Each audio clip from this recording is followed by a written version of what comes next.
Les investisseurs risquent de les suivre de plus près cette année. Je sais plus.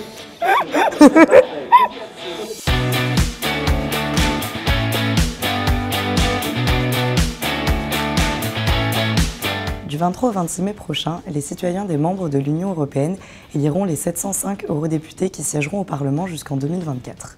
Le Parlement européen se partage avec le Conseil de l'Union européenne le pouvoir législatif en votant les lois qui sont proposées par la Commission européenne.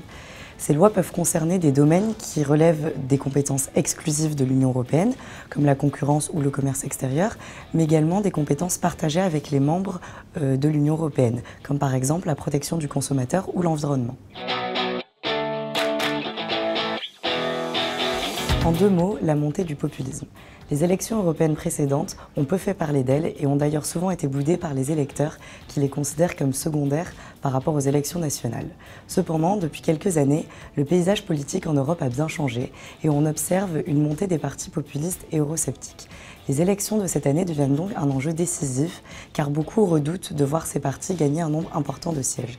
Ils auraient ainsi la possibilité de détricoter l'intégration européenne de l'intérieur.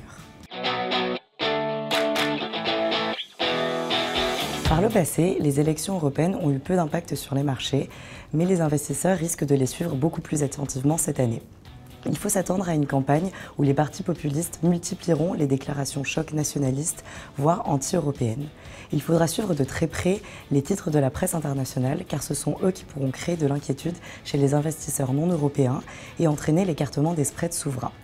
Il faut cependant noter qu'aujourd'hui, les derniers sondages et les projections de sièges actuelles indiquent que l'ensemble des partis populistes ne remporteraient pas la majorité au Parlement européen.